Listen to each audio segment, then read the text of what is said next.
going to do a little Mishkan, but I need a hand up. But thank you. No problem.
Ignoring their dog whistles on Israel and anti-Semitism. Good morning. We all know that the left is so fair about, how they treat Jews.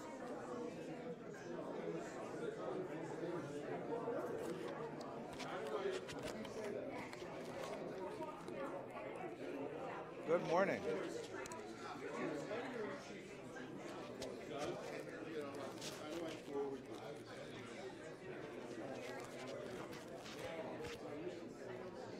Morning.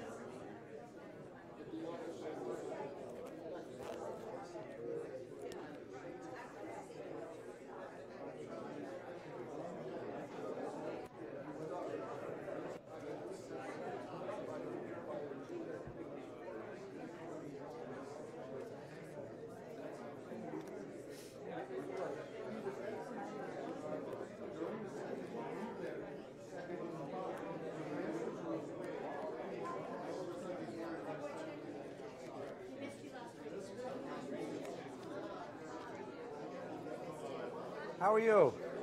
Welcome back. It's delightful to have you.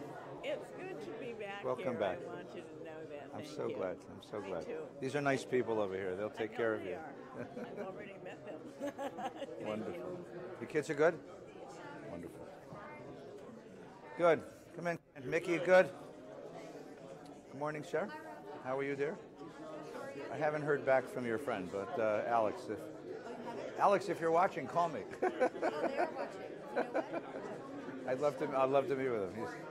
I've enjoyed our conversations very much. They're coming, I think, next week. So Yeah? Wonderful. No, he's Eddie. Yeah. Rabbi. Eddie's fine. So much so, they've met a bunch of people because they've been learning. They're so enamored.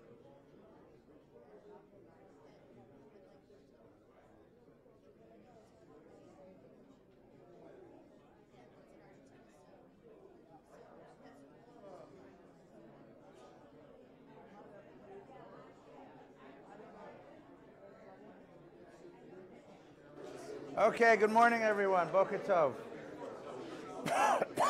Good morning, good morning.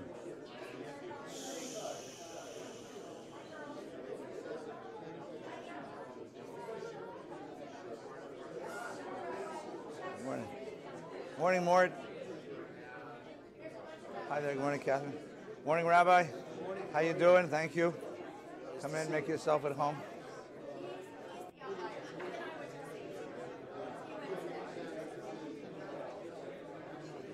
Hi, Mick.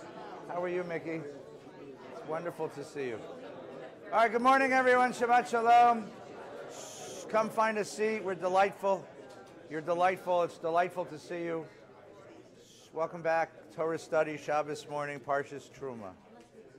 The rain has cleared. The sun is shining. We should be outside playing. Welcome back. Shabbat Shalom. We have a couple of kudos before we get started. Mrs. Wapner is having a birthday soon, so we want to wish you happy birthday, Mick. Thank you. And many, many, many good years of health and strength. We want to ask you how many. It's many, but it's a good one.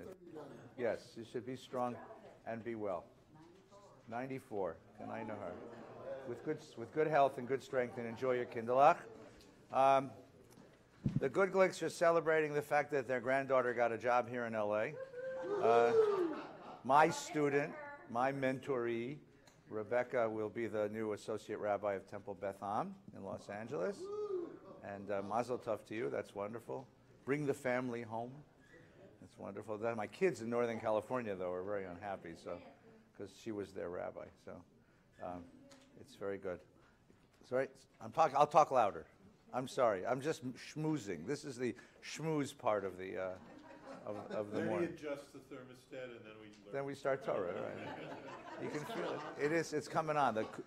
The air conditioning just clicked on. Following our Torah study this morning, there's any number of services in the building. There's a teen minyan, there's kid minyan, there's library minyan, there's a regular service in the sanctuary, there's Tat Shabbat, and this morning in Sher Lapati, which is the room at the front, our guest this morning is going to be the new interim Consul General for the State of Israel, Mr. Eitan Naeh.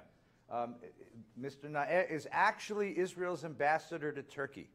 But some months ago, Turkey and Israel had some diplomatic issues, and he was summarily and impolitely thrown out of the country. You can see it online, unfortunately.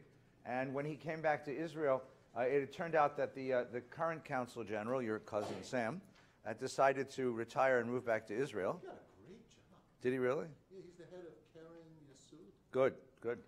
It's like the Yes. Israeli Federation. Yes. Had you call that a great job? It's Sam, it's a great job. And anyway, the Israeli government felt that this consulate was too important not to have a senior officer, so they asked Ambassador Naeh, while he's on leave from Turkey, to come and be our Consul General. And he'll be here for about a year.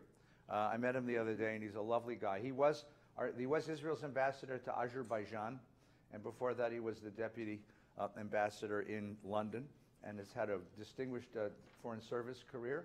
And before that he was an educator. He was a shaliach for the Sachnut. A very, very lovely fellow. He'll be with us in the sanctuary. He's going to speak at about 11:30 when we finish the service. And then we'll break for lunch, and we'll come back and we'll have questions and answers with him. So please come and join us in the front room right after this, after our Torah study. This coming week should be a quiet week, I hope.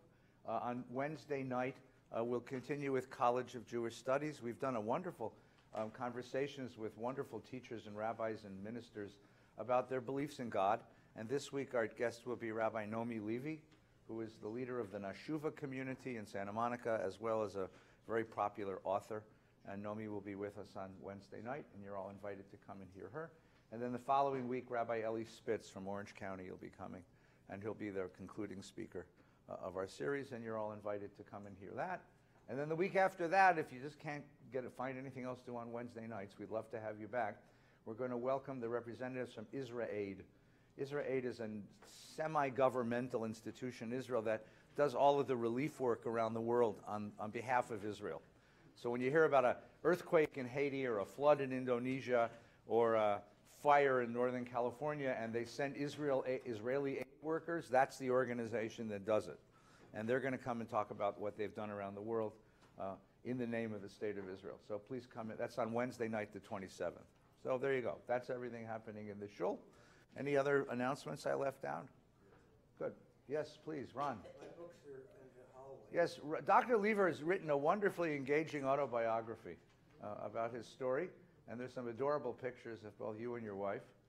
And Ron has provided copies for everybody. So we're in the hallway, and if you'd like to pick up what's it called? My Name is Ronnie, right? Is that what? Yes. So if you'd like to pick up a copy of Dr. Lever's book, it's available to everybody. And if it isn't Shabbos, he'll sign it for you. Okay? But it's actually a very engaging, wonderful biography of a wonderful story of a family's arrival and growth in this promised land. Everybody tells me it's their story. Yes. Not everybody's a urologist, but everybody. Anyway, thank you, Ron. It's a very generous gift to the community. Thanks very much. Okay, we're going to do one line of the Chumash, and then we're going to do this worksheet. I can read you the line of the Chumash, so you don't have to go searching for them. This is the time of year when rabbis find other things to talk about. Because what happens is, if you look at the structure of the book of Exodus, the first 4 weeks, the first 4 weekly parshiot of the book of Exodus tell the story of our enslavement and liberation from Egypt. The fourth one is Beshalach, where we read the Song of the Sea. Then there's 2 parshiot, two Torah portions, which tell us the story of the revelation at Mount Sinai. One is Yitro, which was the 10 Commandments, and the second is Mishpatim, which we did last week. Then there are 4 parshiot at the end of the book of Exodus, which deal with the creation of the Mishkan. The Mishkan is this portable worship center that Moses is commanded to build. And first he builds the Ark of the Covenant, and then all of the accoutrements that go around it. It's called the Mishkan. The word Mishkan means the dwelling place of God. And then next week's Parsha, Titzaveh, is going to talk about the outfit of the priests. It's sacred haberdashery. And we're going to talk about all of the vestments and crowns and things that the priests wear. Now, those are 2 Torah portions. Then they'll have a week in between called Kitisa, which we'll get to. And then we go back and there's 2 more Torah portions, Vayakel Pikudei, which are almost Xerox copies of these 2 weeks of Terumah Titzaveh, except instead of telling us God told him to do this, God told him to do this, it said he did it. He did it, he did it, he did it. So we have 4 parshiot that tell the story of the creation of the Mishkan, the worship center. And that's where we are right now. And they're very, very, very, very, very detailed. They're so detailed that it's even hard to find your way around it because some of the words are so strange. And in all of this, the fundamental idea is that we human beings can build a home for God in the world. That's the great line. And the line that every rabbi in North America loves to drush, to talk about, if you happen to have the Chumash, if you don't have it, don't worry, I'm going to read it to you. It starts, the Torah portion starts, Vayidaber Adonai al Moshe lemor. God spoke to Moses. This is what he said. Page 485. If you happen to have it. Daber b'nei Yisrael. God says to Moshe, speak to the people. Vayikuli truma. Take for me truma. Truma means contributions, donations, gifts. This is the world's first building fund. Okay? Get for me gifts, contributions. Me'et kol ish asher yudvenu libo. From everyone whose heart moves him to give. This is the first appeal. So those of you who come Yom Kippur, Rosh Hashanah, and you hear me say wonderful things about the shul, and ask you to take out that card and put a sticker on a number, and you grumble and say, this is so unspiritual. It wasn't my idea. It was God's idea. I'm just following the commandment. Taking a contribution from the community to create and sustain an institution which connects heaven and earth is the Jewish tradition. Asher yidbenu libo, everyone who feels like giving. It's not a forced thing. This is not income taxes. There's no coercion here. This is a gift of gratitude. This is a gift of the heart. This is a gift of the gratitude. Every person whose heart moves him. And now God begins to tell Moshe, and this is what I want. Right? This is what I want. It says, V'zot ha-truma asher tikhu. This is what I want you to go get from me, right? Page 486, second verse, right? Gold, silver, copper, blue, purple, crimson yarns, fine goat linen, goat's hair, tan skins, dolphin skins. We'll come back to that soon. Where the hell do you get dolphin skins in the middle of the desert? Acacia wood, fancy wood, right? Oil for lighting, spices for anointing the oil, for the aromatic incense, lapis lazuli, that's that beautiful stone my wife loves, and other stones for setting for the ephod and the breastplate. All of this stuff. Now, in other words, what does all this stuff have in common? It ain't cheap. Seriously.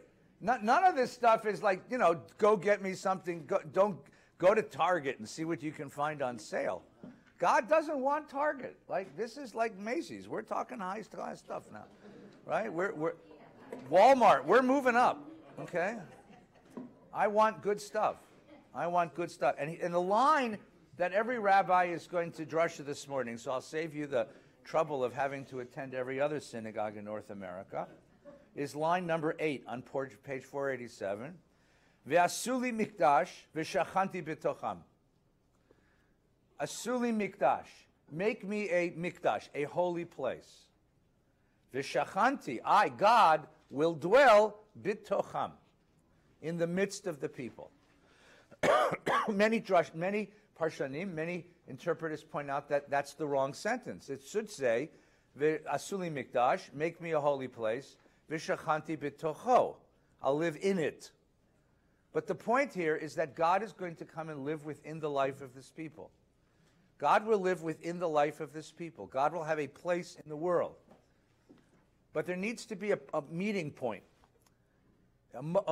We would call it a modem, a connection between heaven and earth, and that's what the Mishkan is. And then this Mishkan, if you go through to the Haftorah, and that we'll read afterwards, the Mishkan is going to eventually become the Beit HaMikdash, the temple that King David is going to aspire to build, but King Solomon will build. Solomon will build this. So the first question we have to notice is, what happens when your Mikdash, your holy place, goes from being a portable institution, a tent, to being a building in a place? What's the religious message?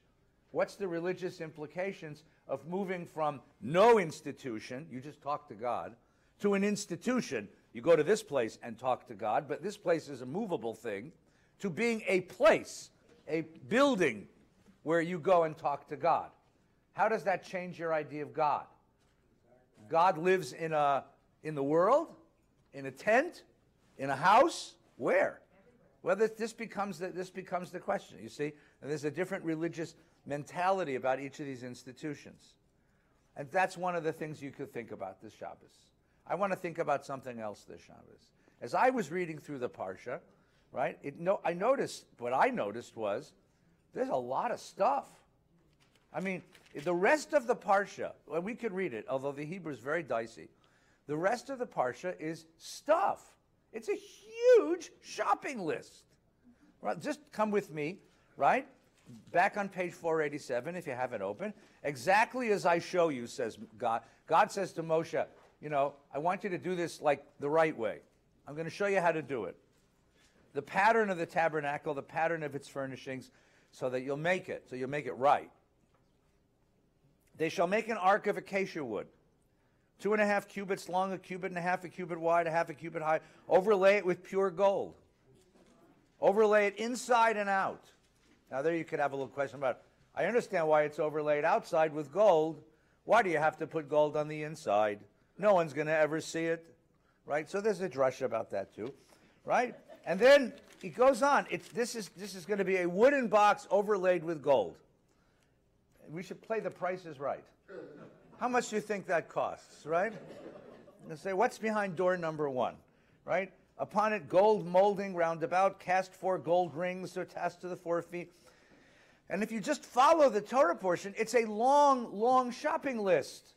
This is what I want. I want all this stuff. And it occurred to me as I was reading this list that there is a subterranean, underneath, foundational question being asked here. What is the relationship between the world of stuff and the world of God? Put this another way. What's the relationship between materiality and materialism? Hello? There's a white Cadillac with the license plate thyroid. The car is running. A white Cadillac with the license plate thyroid. Well, thyroid, that would tell you. Thank you. You're going to run out of insulin soon. So. Okay. Okay. Things happen. What can I tell you? What is the relationship between materiality and materialism and spirituality?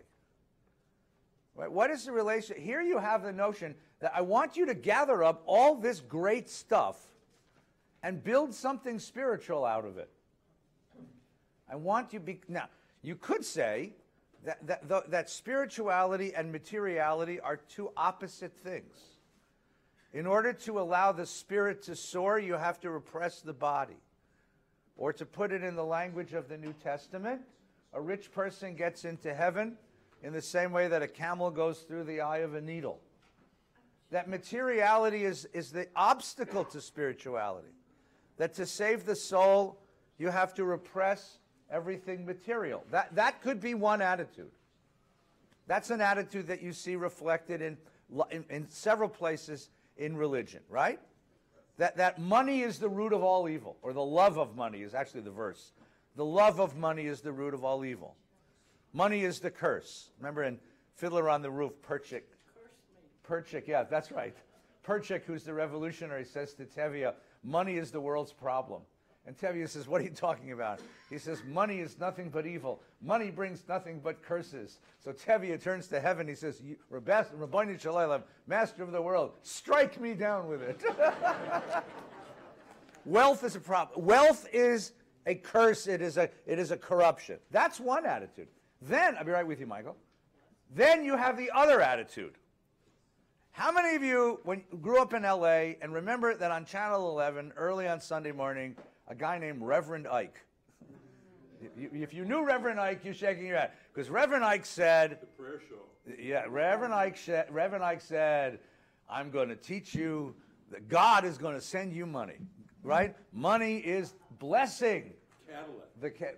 He dressed... Reverend Ike was the gospel of prosperity. Right? The gospel of prosperity. And if you sent a few dollars, he'd send you a prayer cloth that he had blessed, and money would find its way to you. I don't want no pie in the sky when I die. I want a Cadillac now. Right. That's one of his more spiritual sermons. Right. Amen, brother. Amen. $1. Send me $1. Right. Amen. Prayer show. Amen. Amen. Didn't work. I got to tell you, Oda.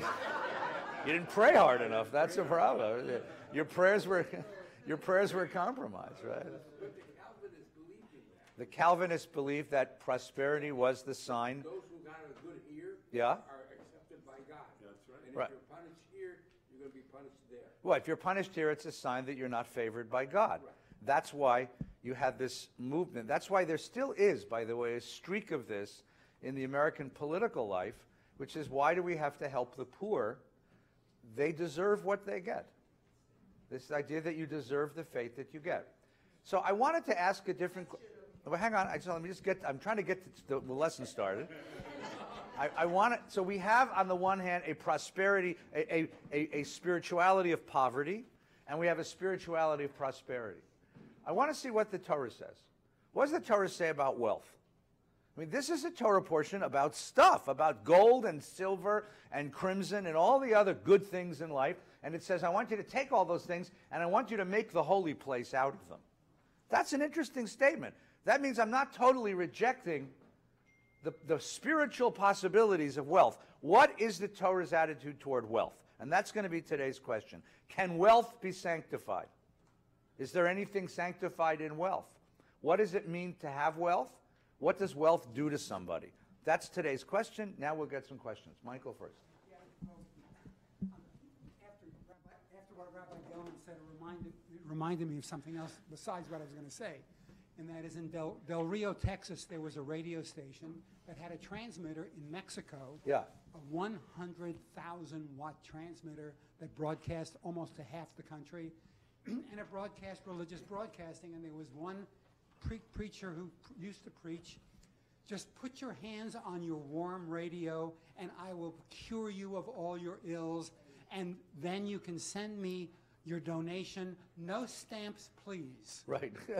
Anyway, what I was going to say No, and then there was a parody of that when I was a kid, which was put your feet in the bathtub and your hands on the radio.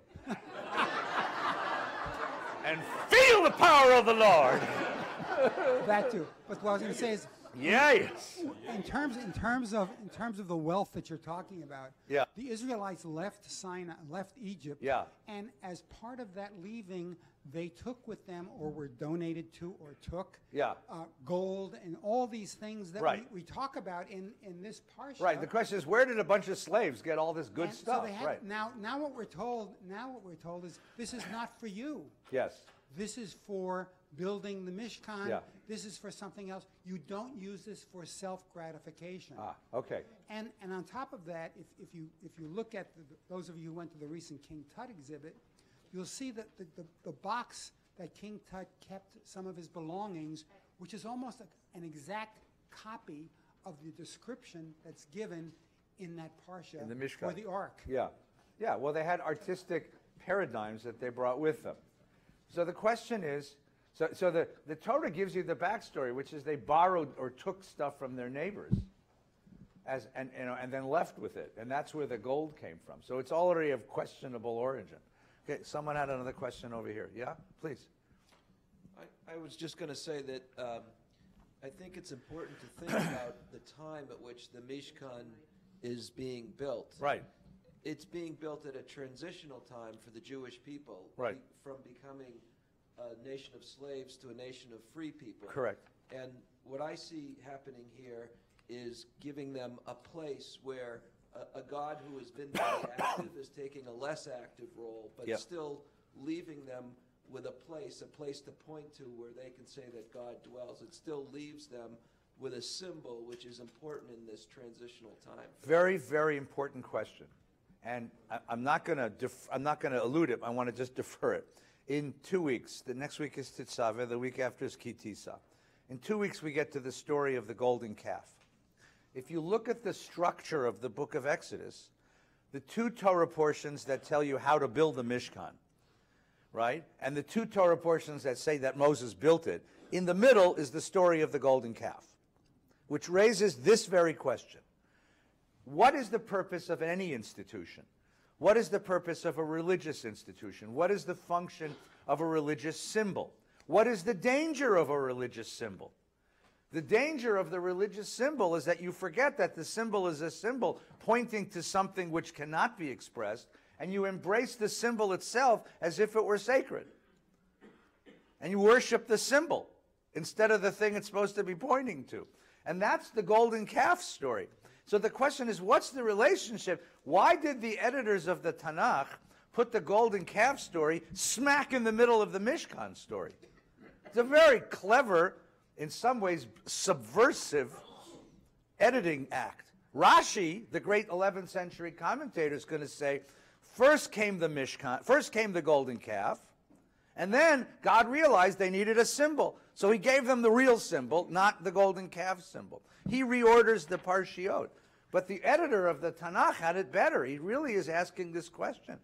Why do these people need, why do we need symbols? What is the purpose of symbols? What do symbols do for us? And what's the danger of symbols? And we'll come to this. You have to wait in 2 weeks, Bruce. You got to come back in 2 weeks. Stay healthy, stay well. Come back in 2 weeks, because that's going to be 2 weeks from now. Today we're going to do wealth. I know you all want to get rich, and I'm going to show you how at the end of the lesson. Oh, we may not have time. I'll speak fast. No. Take your time. When you have material things, Yes. or you have free time, and you give some of that to a good cause, Yeah. to help other people, Right. you yourself become spiritual by helping these other people or this other cause. Yes. So maybe that's what God So intended hold on to to us. that thought, because I'm going to ask you in a minute that very question. Who's this for? Is it for you, or is it for the person who's the recipient of your gift? Well, hang on a minute. Everybody see my page here? Yeah. Bill. I'd like to have you talk just a moment about the influence of the priestly authors at this of the Torah. Yeah. It seems to me that this is them speaking. Yes. So the question is, what is the influence of the priestly caste upon this narrative? Right. Okay? This is a very priestly narrative. This is a narrative which says sanctity is in that institution. You want to come to God, you got to come to us. You got to come to the shrine, you got to talk to the priest, you got to support the priest. I mean, there is an agenda here, a big agenda, right? And the person who wrote the golden calf story, or rather not wrote, the person who stuck the golden calf story smack in the middle of that narrative has some real questions about priests and institutions, and right, there's a problem with that kind of stuff. And that's going to be the debate in a couple of weeks. Priest against anti-priest, or priest against prophet, really is what it is. Because the question is, the more an institution comes to be the place you have to go to meet God, the more the institution starts to think it is God.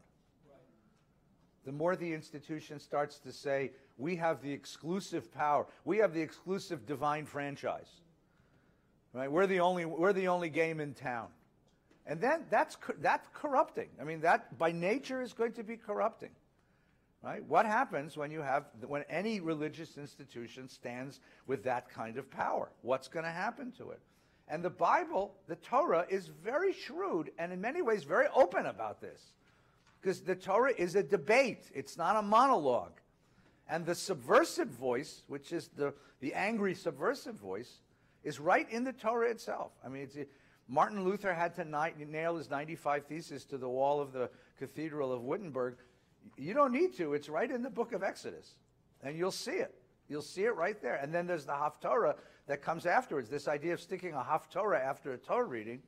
And in so many ways, the Haftorah looks back at the Torah reading and says, oh, yeah? It's really a fist fight. Let's take a look inside. Ready? Wealth.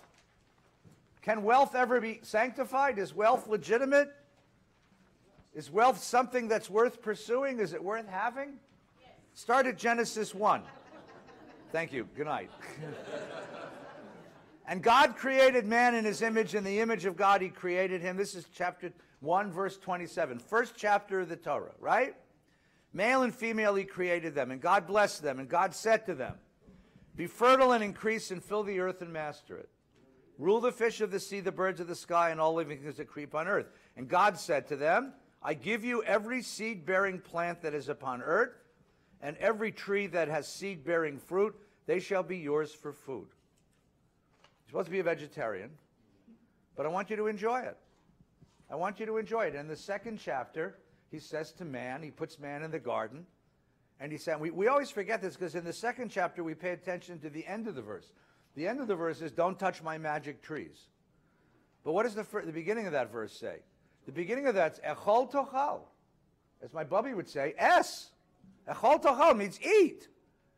It is a positive, affirmative commandment of the Bible to enjoy all of the material gifts of the world. It is against Jewish law to deny yourself the gifts of the world.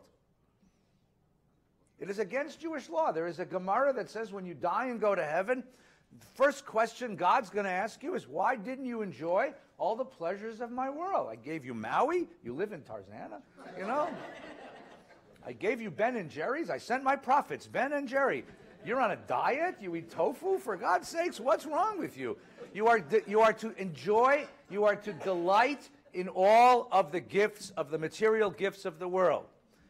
One of the things that's written in your ketubah when you got married, he promised you food, clothing, and shelter, and sexual joy. I pointed out to you, if you'll bring me your ketubah, I'll highlight it for you. If you're not happy, you can roll it up. And anyway, sexual joy is a mitzvah within marriage, within the love of a married couple.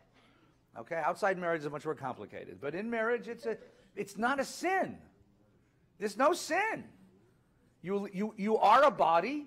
It's not that you even live in a body. You are a body, and a body is commanded to enjoy the gifts of the world. However, there is a danger to wealth, and you know the danger. The Torah does too. So we get to Deuteronomy. Moshe says to the people of Israel, they're about to enter the land, and he says to them, take care lest you forget the Lord your God and fail to keep his commandments, his rules, and his laws, which I give you today. When you've eaten your fill and built fine houses to live in, And your herds and flocks have multiplied, and your silver and gold have increased, and everything you own has prospered. Beware lest your heart grow haughty, and you forget the Lord your God, who freed you from the land of Egypt and the house of bondage, who led you through the great and terrible wilderness with its serpents and scorpions, a parched land with no water in it, who brought forth water from the flinty rock, who fed you in the wilderness and manna, which your fathers had never known, in order to test you by hardships, only to benefit you in the end. And you say to yourselves, my own power and the might of my own hand have won this wealth for me. Remember that it's the Lord your God who gives you the power to get wealth, in fulfillment of the covenant he made on oath with your fathers, as is still the case. What's the danger of wealth? Hubris, which is what? Define it. Hubris is, it all devolves upon me. It all devolves upon me. Look what I did. Look what I did, which in a sense does what? It means you worship the self. You worship the self. Look what I did. It's all me. I must be pretty awfully amazing if I did all of this. And you forget that it's a gift. You forget that no matter how hard you work, there is an element of contingency, of chance, of luck in all things. And you forget to give gratitude. You forget all of the ones who came before you. The funniest one is this American notion of the self-made man. I wonder what his mother thinks. Self-made man. I remember when you were crawling around on diapers, self-made man. Right? The self-made man forgets that the only reason he's self-made is because so many sacrificed for him when he was in need. And he forgets the self-made man who turns his back on everyone else and doesn't remember that he is there only because of sacrifices that were made on his behalf. So God says, be careful. When you gain wealth, it doesn't become your God. You don't worship it, or you worship rather the self and project the self. That's the danger. So now how do you protect about that? How do you protect? You surround people with symbols, and you offer. Wealth is available to you. You should own it. The Bible does have a sense of ownership, but it comes with strings attached. And here are the strings. Peah, Leket, Shabbos, Shemitah, Yovel. Okay? I put the Hebrew words because I want you to hear them. Right? Peah is the corners of the field. Leket is the gleanings of the field. Shabbos, you know. Shemitah is the 7th year, and Yovel is the 50th year. These are the curbs. These are the guardrails that are placed upon an economy and economic actors to keep them from becoming gods. All right, you had a question? I thought I could shorten that verse for you. I'm sure you could. Beware of being born on third base, thinking you got there by hitting a triple. There you go. Well, that's part of it. It's this projection of the self and then reappropriating the self as the object of your worship. So let's begin. Peah. This is from Leviticus 19, which is the holiness code, right? God says to Moshe, speak to the whole community of Israel, say to them, Kadoshim tihiyu ki kadosh ani Adonai. You will be holy because I, God, am holy. It's the one characteristic of God we can emulate. There is an aspect of divinity that we can aspire to. And then the rest of the Parsha goes through and gives you the directions. How do you do that? How do you live a holy life? Among them is an economic regulation. The way that you spend money, the way that you handle money is part of your quest for holiness. What is it? When you reap the harvest of your land, do not reap all the way to the edge of the field, or gather the gleanings of the harvest. You'll not pick your vineyard bare or gather the fallen fruit of your vineyard. You will leave them for the poor and the stranger. Ani Adonai Elohechem. I am the Lord your God. Now, why does it end with I am the Lord your God? The rabbis always wondered, why does the verse end with I? Why doesn't it just say, do this, that's enough? Why does it end with I am the Lord your God? And the answer the rabbis give is because this is an unenforceable law. Nobody can go and how would an authority, an earthly authority, know that you're picking up the falling gleanings? How would they know that? They wouldn't know that. There's no way for them to know that. Right? How would they know that you're picking things bare? How would they know that you haven't left the corner of the field unharvested? It's hard for them to know. It is an impulse to say, I planted this. I mean, I cultivated this field, and I planted this field, and I irrigated this field, and I cared for this field, and now it's harvest time. It's mine. That's the impulse. Against that impulse is a Torah regulation which says, yeah, harvest the field, but leave the corner and don't touch the corner. Harvest the field, but if you drop something, let it go. Let it go? Let it go? What kind of person lets it go? What kind of mentality does it take to let it go? And now you can see, is the purpose here to feed the poor, or is the purpose here to change the heart of the landowner? I think it's the latter. This one is about the landowner. What's the Torah worried about? It's worried about the person who stops and picks up every grape. What happens to that guy? Who is he? That person who can't let an olive go by. Mr. President. No, that's not right. That's not fair. This is deep. This is deeper than that. This is deeper than that. There's a kind of human personality, and the Torah is worried about that personality, because it's worried that that personality becomes what it worried about in Deuteronomy 8, which is the person who worships his own capacity to earn. So you let it go, because the letting it go is already an act of elevating you in a certain way. Then you get the same law occurs several chapters later with a different referent. It's a different referent. This is in Leviticus 23. When you reap the harvest of your land, do not reap all the way to the edge of the field or gather the gleanings of the harvest. Leave that for the poor or the stranger. Here I think it's the other way. You have an obligation to the poor and the stranger. You have an obligation to the poor of the community. You who have an obligation, a responsibility, a bond with those who don't have. A bond with those who don't have. So one half of this law is what it does to the landowner, and the other half of the law is what it does for the poor person. That's the first one, okay? Number two, leket. I'll be right with you. 24. This is Deuteronomy 24. You shall not subvert the rights of the stranger or the fatherless. You'll not take a widow's garment in pawn. I always like that one, because that's a story. There's a whole narrative there about what happened to that woman and why she's out selling herself on the street, right? And then it gives you the law. Remember that you were a slave in Egypt. The Lord God redeemed you from there. Therefore do I enjoin you this commandment. So this is a commandment built upon your experience of slavery. What did you learn as a slave? You learned the taste of humiliation. You learned the taste of oppression. You learned the taste of helplessness. You learned what it means to be crushed. Right? You learned the humiliation. I mean, slavery is the lowest form of humiliation. The only form of humiliation that equals it is this one here, the widow's garment in pawn. She was once a wealthy lady, and she had a beautiful home with artwork and gowns and couture and all kinds of stuff. And then he died and left behind what? A tax bill, a criminal judgment, unresolved business problems.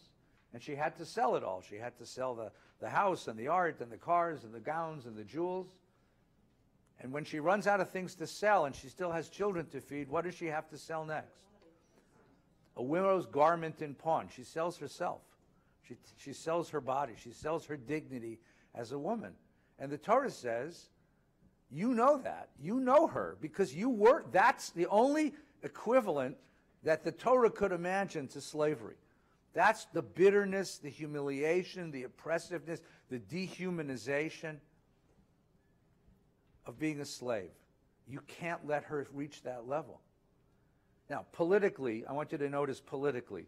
Politically, the Torah doesn't tell you exactly what kind of policy to do. It's going to give you a policy here, but how to enforce this policy, that's going to be your problem. But that's the principle. So what is it? When you reap the harvest of your field and overlook a sheaf, don't turn back and get it. It goes to the stranger, the fatherless, and the widow, in order that God may bless you. When you beat down the fruit of the olive trees, don't go over it again. It goes to the stranger, the fatherless, the widow. When you gather the grapes of the vineyard, don't go over it again. It goes to the stranger, the fatherless, and the widow. Now, if the Torah says something once, it means it. If it says something twice, it really means it. What does it tell you that it says the same law 3 times? You better damn well do it. Why does it tell it to you 3 times? I mean, think about what is it trying to say to you? I know you, it says. We know human beings. I know you. We all have an impulse to hold on to what we own. We all have an impulse. That's everyone's impulse. Come on. And it's normal, and it's natural, and it's generally healthy. But it can go crazy. And how to open your hand, how to teach you to open your hand and not hold on so tight. That's what I'm trying to do. I'm trying to get you to open your hand. And I want you to look at the stranger, the fatherless, and the widow, and I want you to see them. By the way, the Talmud's law on this is, you glean the field, you harvest the field, and then you, homeowner, leave. You can't be in the vicinity when the poor come. Why not? Because you humiliate them. Because this is not a gift. This is not charity. This is not out of the goodness and kindness of your heart. This is property law. You don't own it. You own only one pass through the field. You have to back off and let them take it. You can't tell them what to do with it. If they want to sell it, they're allowed to do it. It's theirs. So this is an effect on the property owner, and it has an effect on the social structure. And it ends again as it began. Always remember you were a slave in the land of Egypt. Therefore do I enjoin you to observe this commandment. It begins and it ends with that admonition. Don't forget where you came from. Don't forget that the wealth you own, that the wealth you control, you came by recently, and it wasn't yours. You were a slave. You were that person. That's who you were. All right, Douglas, your question? And then Marsha. When you deal with a property right, yeah, the essence of a property right is an exclusive nature of that right, and this law is changing it. And it is not. It is changing it to change your character, the character of the owner. Yeah. But they're not asking him to give to the recipient. No. So they're trying to preserve a dignity of the recipient as well. Right. Which there is a dignity in work. Yeah, it doesn't not in say a handout. It doesn't say harvest the field and then give it to the poor.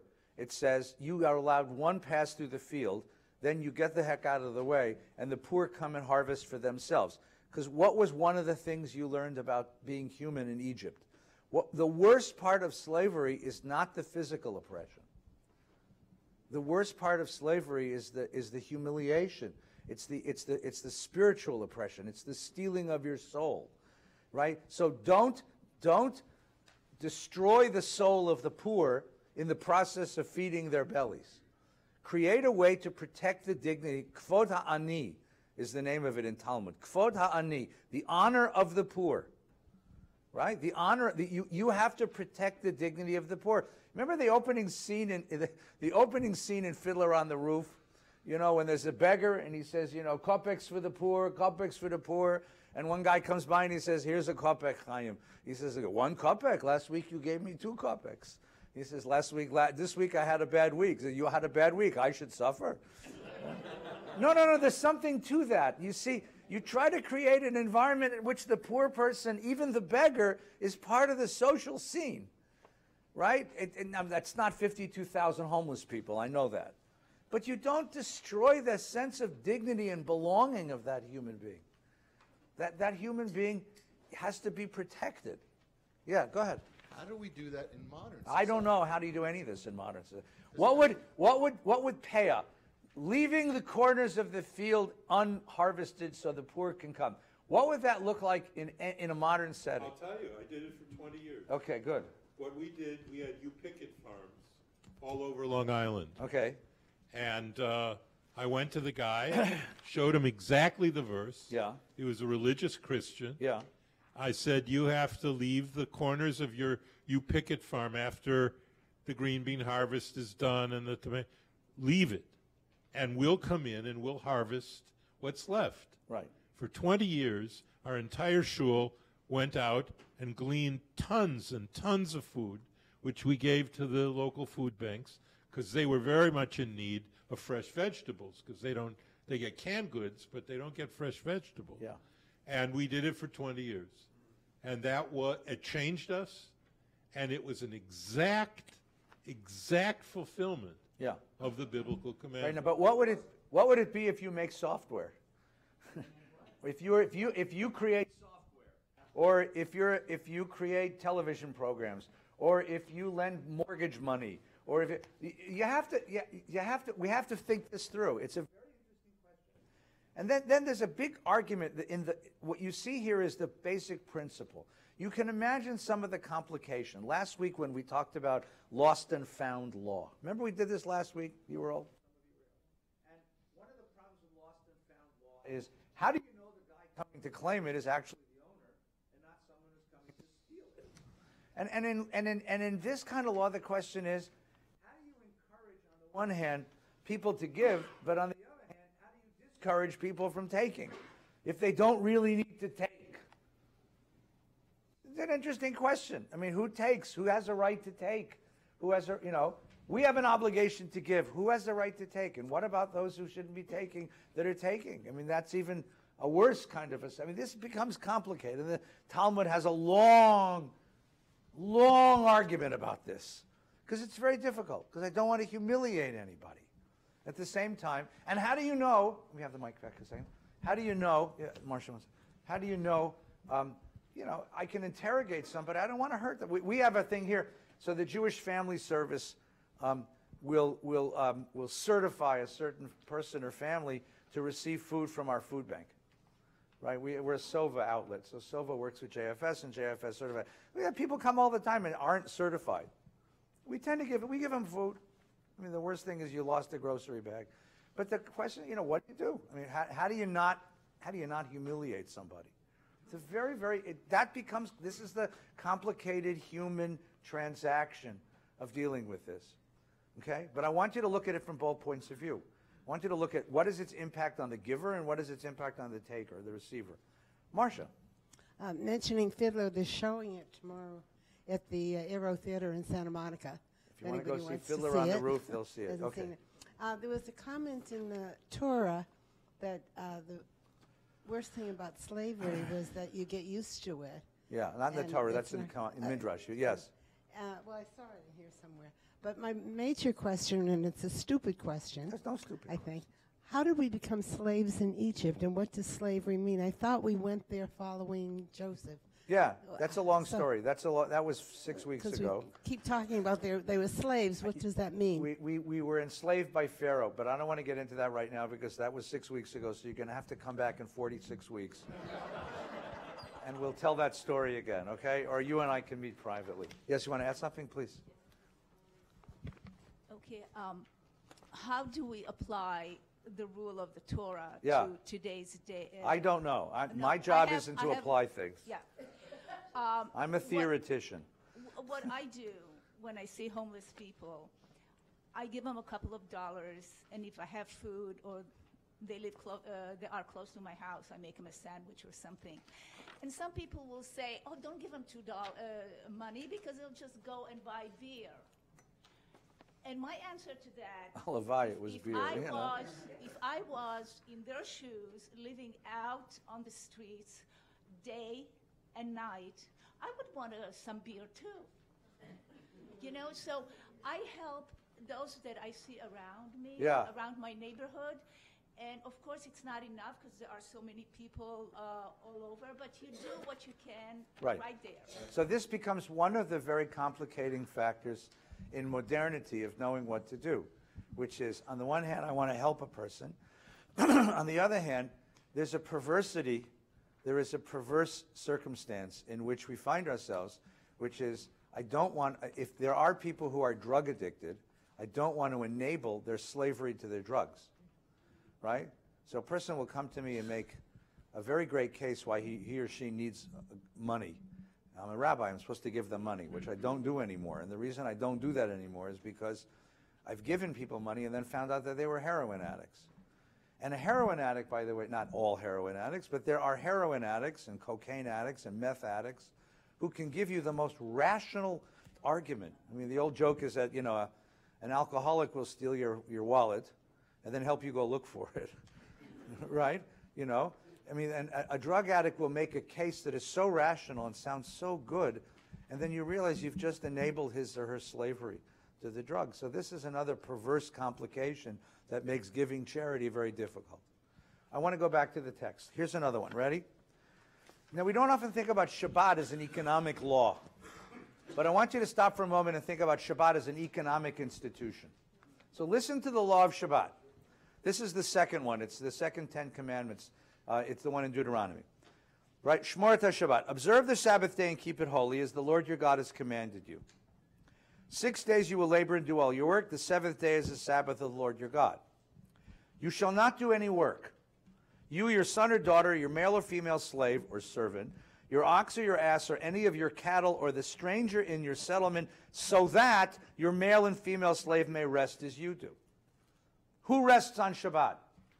Everybody, including all the servants, all the people who work for you, Jewish or not Jewish.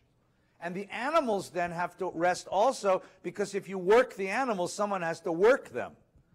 Everyone takes the day. Remember, you were a slave in the land of Egypt. The Lord God freed you from there with a mighty hand and an outstretched arm.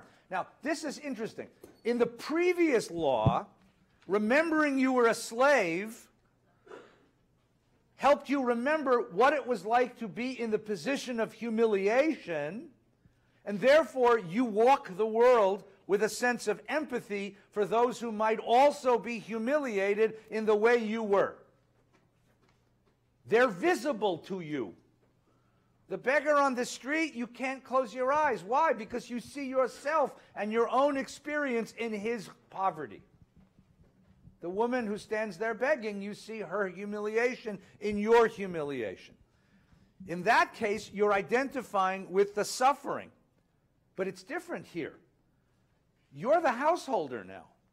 Remember, you were a slave in the land of Egypt, right? Now you're identifying with the slave master. You now have employees.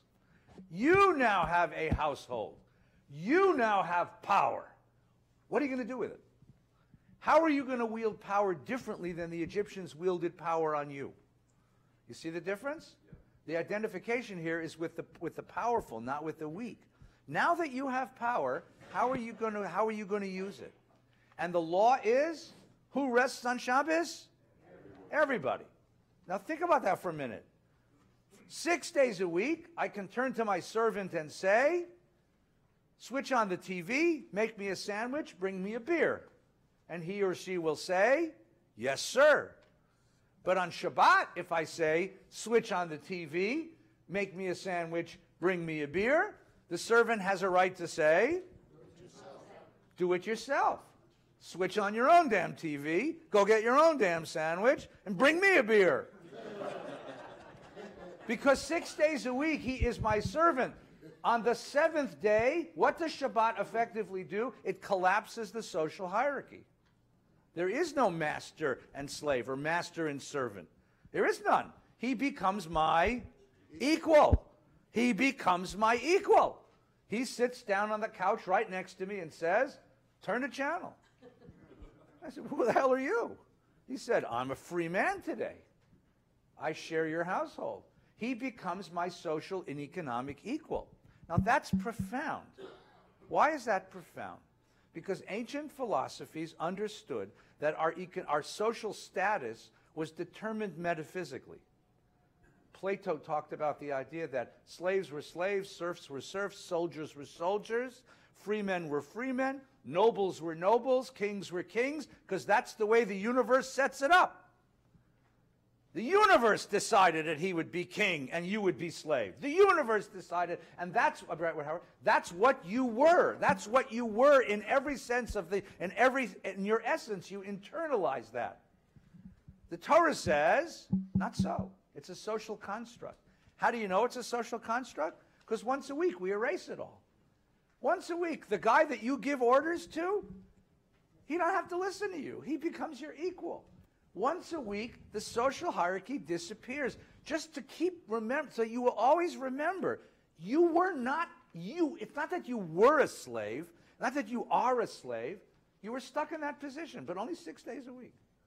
And the master, only 6 days a week. It's not metaphysically determined. You're all human beings. You are all citizens of the planet. You are all created in God's image. The social hierarchy is a social construct created so we can have an efficient society, Not because God wanted it that way. It's the opposite of It's the opposite of the Calvinist idea. You are not cursed or blessed because God wanted you that way. Things worked out that way. But if Shabbos, everybody becomes equal. By the way, one last thing. That's why you put 2 loaves of bread on the table Shabbos. Why do you put 2 loaves of bread on the table Shabbos?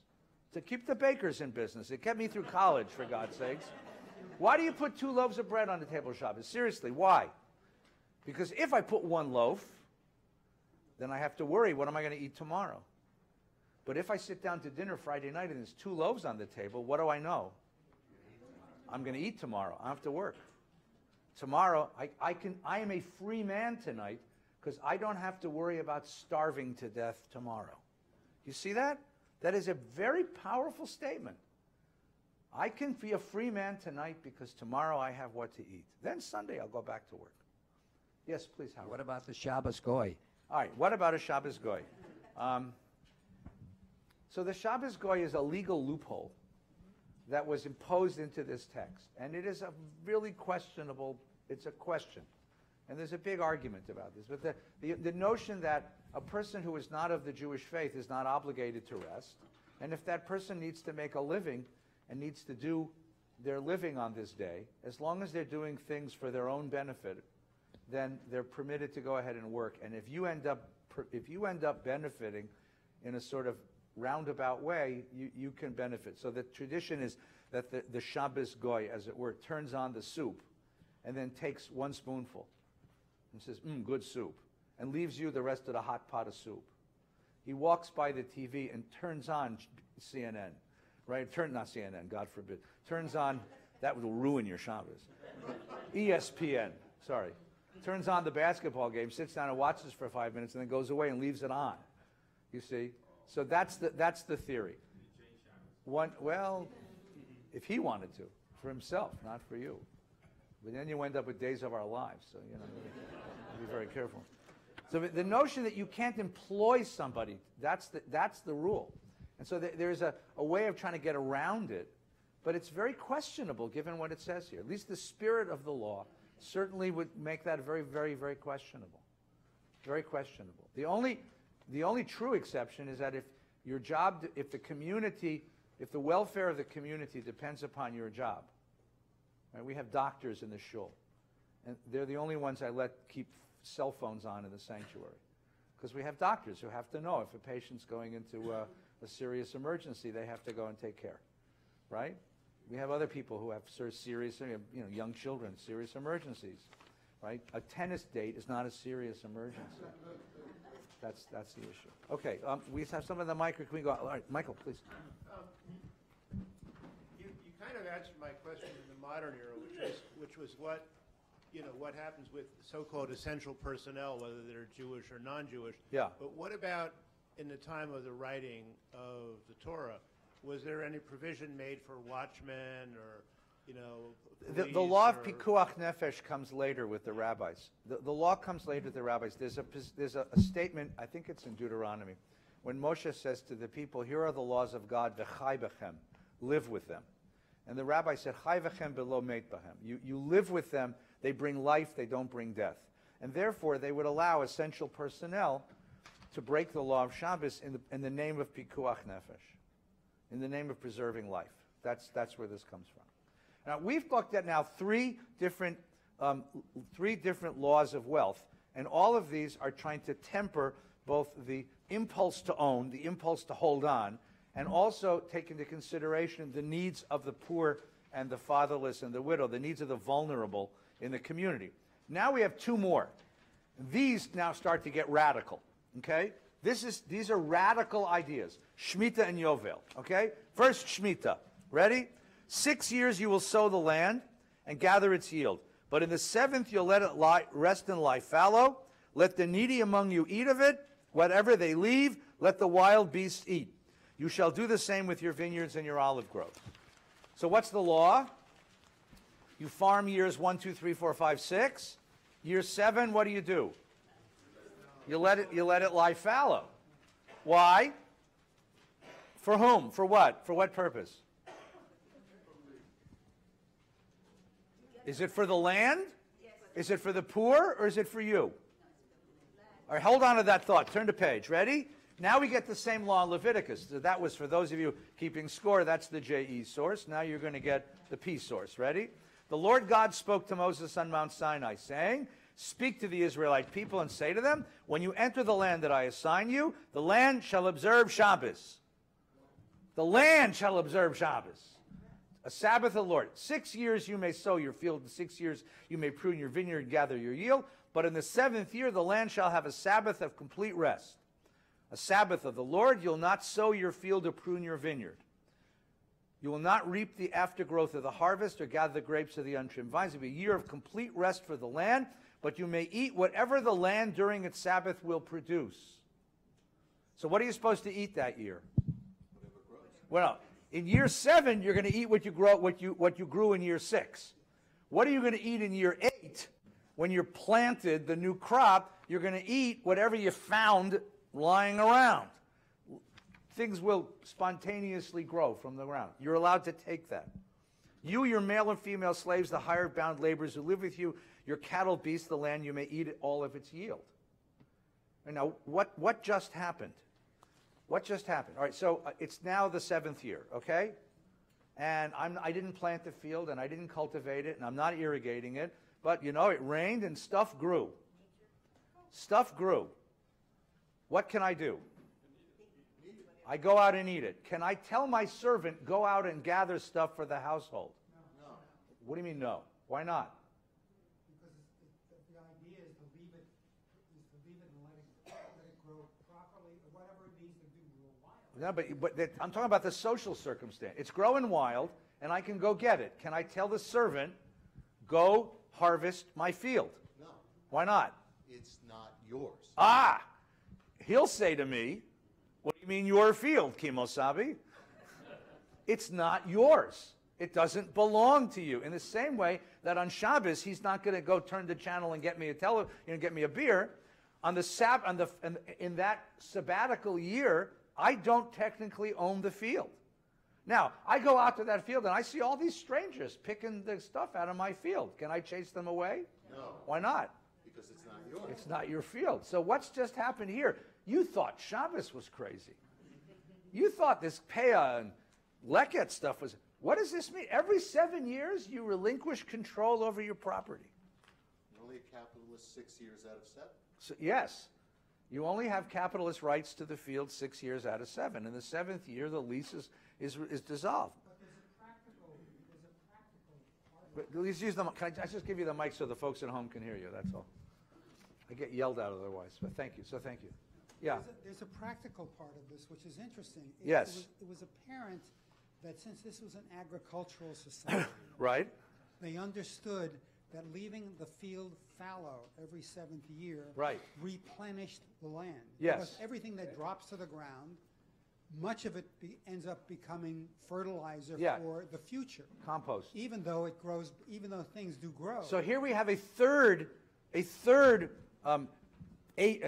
factor in our law. We have the owner of the field and his or her mentality.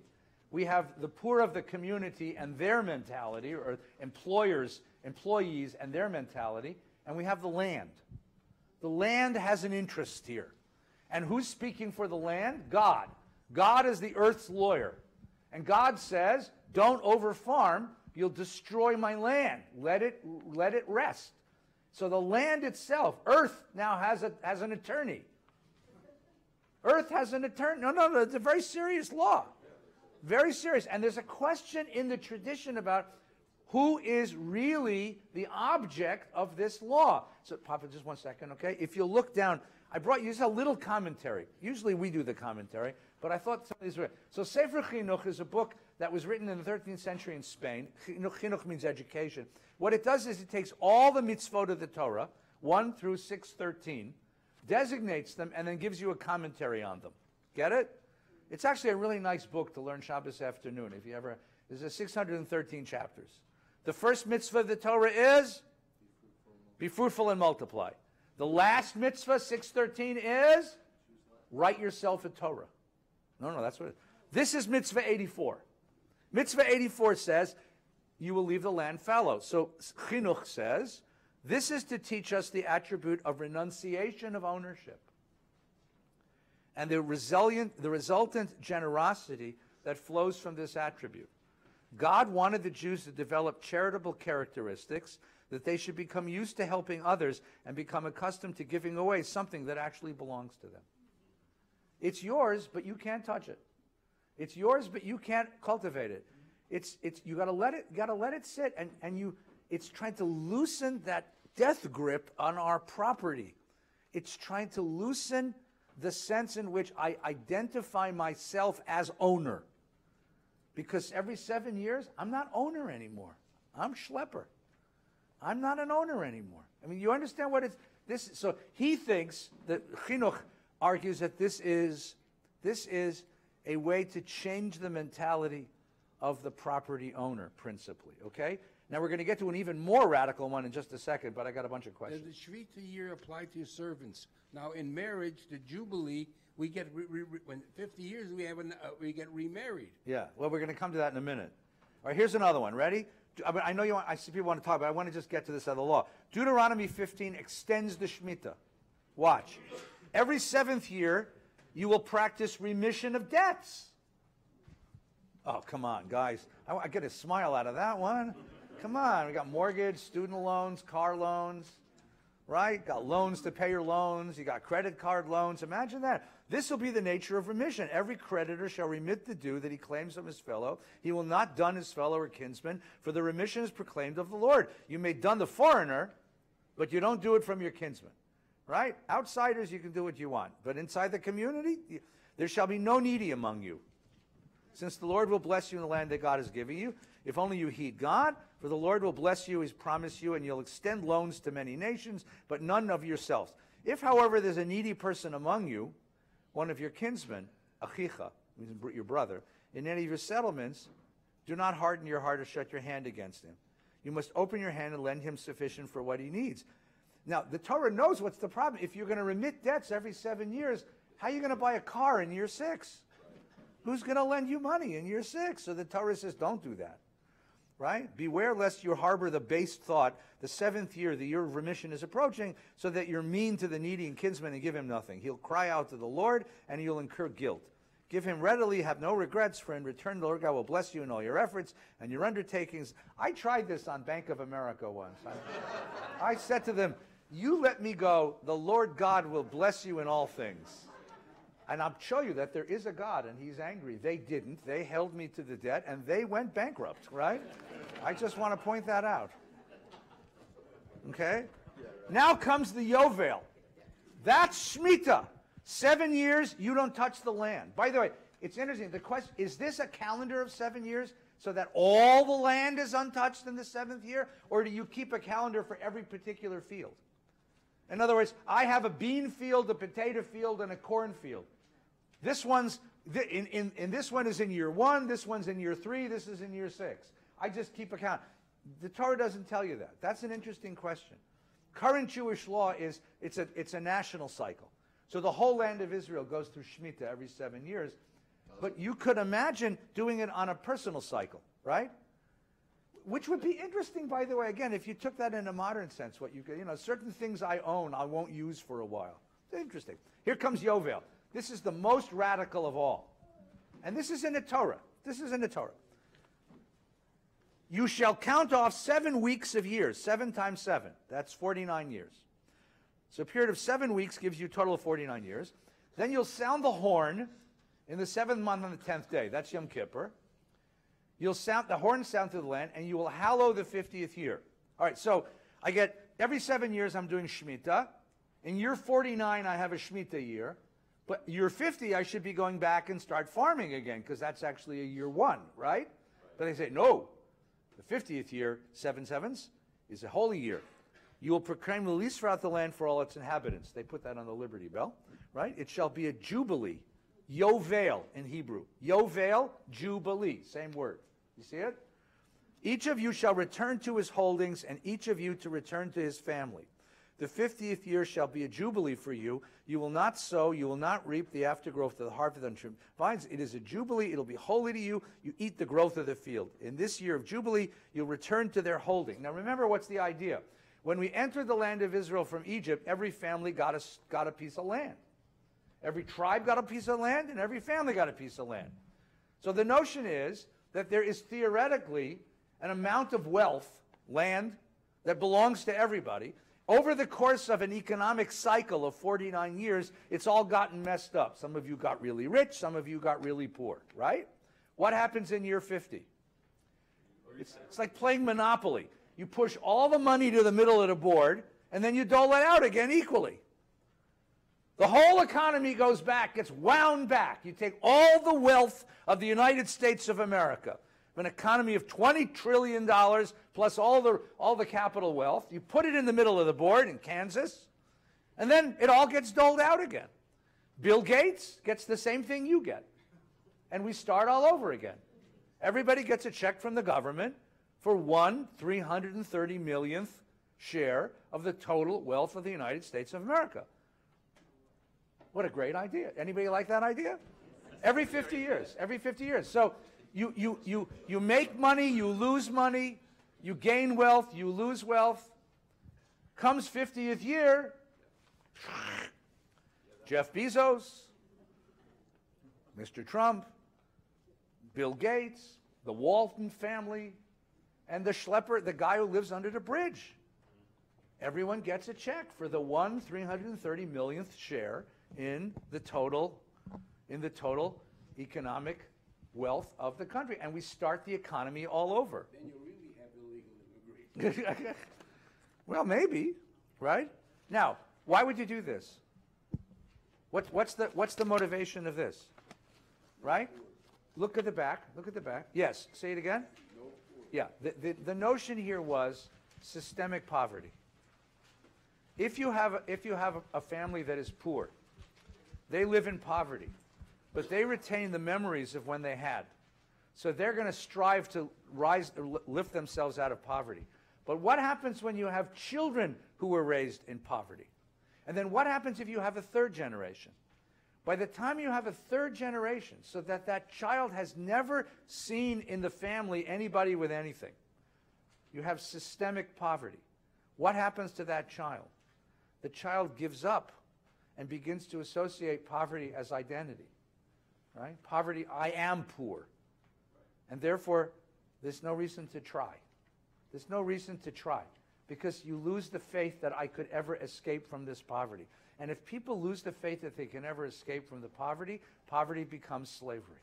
So the Torah says, here's chinuch. God wished to teach his people that all wealth belongs to him, to God, and that ultimately all would be transferred from the present owners to those to whom he wished to give it in the first place. This mitzvah, Yovel, that's Jubilee, requires the counting a 50-year cycle, will prevent people from coveting their neighbor's land and stealing it. Because you don't need it, because you know that every 50 years you're going to get back everything that's yours anyway, and anything you have, don't become too attached to. You really like that Lexus? Good. It's year 36. You got 14 more years to enjoy it. Then I'm getting it. Then it's going to go back in, and someone else. I mean, it's a strange idea. It was never done. Calm down. But what an interesting idea. So here's Rav Kook. Now, Rav Kook was the first chief rabbi of Palestine, of Israel, and he was a mystic, a crazy mystic. But living in Israel, he moved from Lithuania to Israel. He's beginning to consider what ought to be the laws, customs, and practices of Israeli civilization. And so he's considering which of the laws of Torah apply to a sovereign Israel. And this is one he considered, right? So he writes, is it Shabbat Haaretz is the name of the article. So Shabbat Haaretz, the land's Sabbath. The individual recovers from the influence of the material and mundane at regular, frequent intervals every Shabbos. Every Shabbos, you are released from your obsession with the stuff you own, with money. What the Shabbat achieves for the individual, the Yovel achieves for society as a whole. The temporary, periodic suspension of normal economic routine raises the people spiritually and morally. A year of peace and quiet without oppressor or tyrant, where there's no private property, no privilege, and the peace of God reigns. Sanctity is now not profaned by the struggle for private accumulation of all the year's produce, while the covetousness of wealth stirred by business is not forgotten. It's a really interesting notion. You're trying to liberate people from their obsession with ownership. So once every 50 years, ownership is given up. One last little piece, just to take a look at, because we really have to go. There is a counterexample in all of this. When the Midrash tradition examined why Sodom and Gomorrah were destroyed, there's an economic interpretation of that, right? So Genesis says, God says in Genesis, the outrage of Sodom and Gomorrah is so great, their sin is so grave, I'll go down and see how they've acted. The book of Yechezkel, of Ezekiel, Ezekiel is a prophet who's living in exile after the destruction of the temple. He writes that this was the sin of your sister Sodom, arrogance.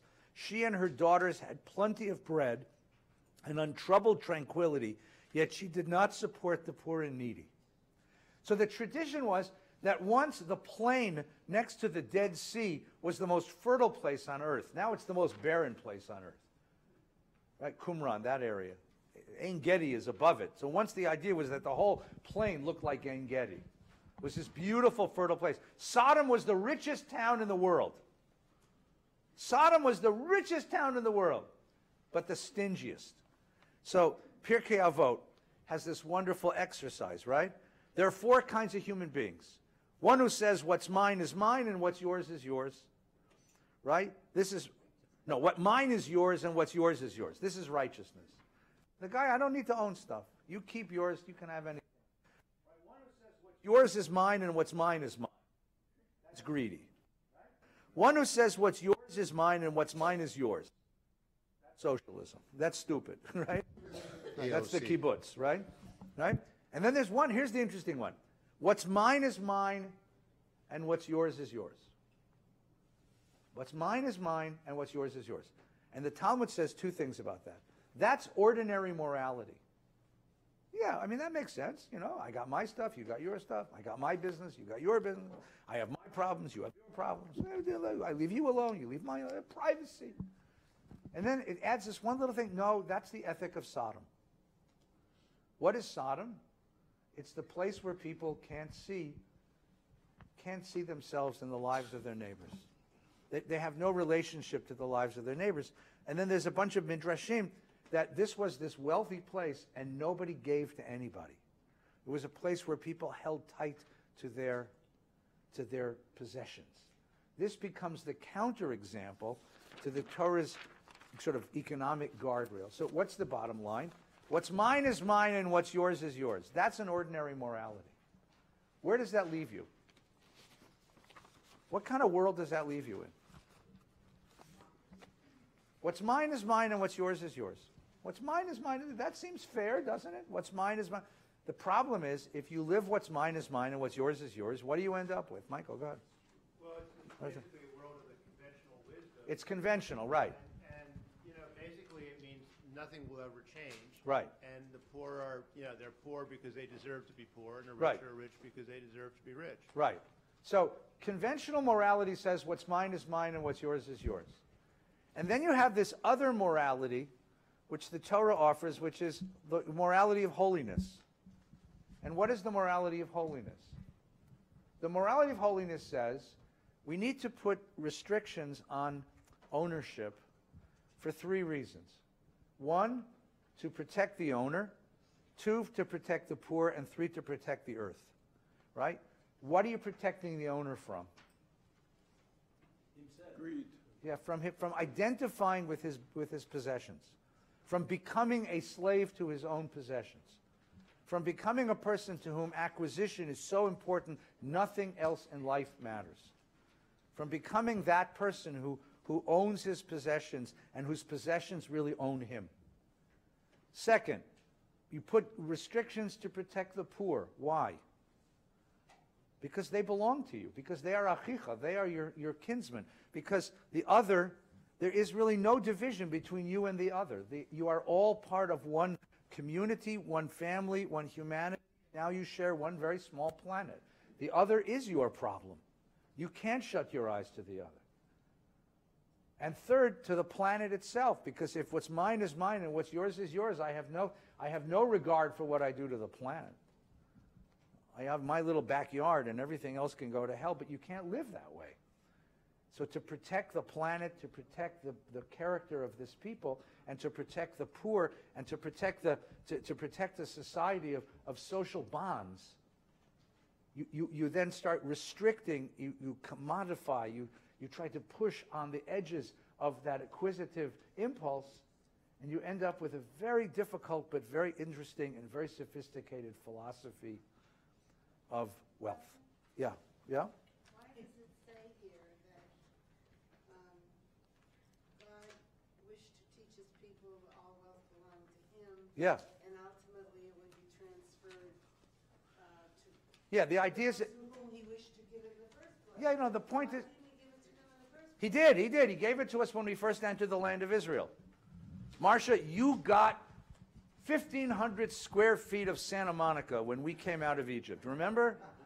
It may have been a while ago, but you remember when we came out of Egypt and we came to this promised land, God said, Marcia, this part of Santa Monica is yours. And then you sold it, you bought it, you sold it, you bought it, you rented it, you built it, you developed it, someone else bought it, you went bankrupt, it got put into court, it went out of the court, someone else got it, a corporation came, eminent domain came. And now you haven't been in that long time, so now every 50 years you go back and you say, I'm coming home. You know, that beautiful home in Beverly Hills, it's got my name. My mezuzah's on the door. I'm coming home. Right, Mr. Gates. Mr. Gates. The idea is that this is a radical economics. It was never practiced. Because what it essentially says is you don't own anything. You only own it provisionally. You're only allowed to use it for 50 years. Then we push it back in the middle of the board and the game starts all over. You go back to Go, take $200 and start the game all over again. That's radical Torah economics, but you can see what they're trying to do.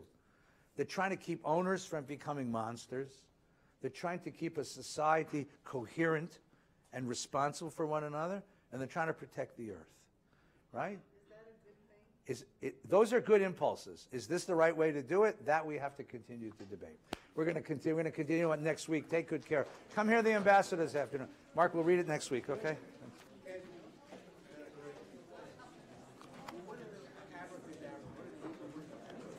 Abracadabra.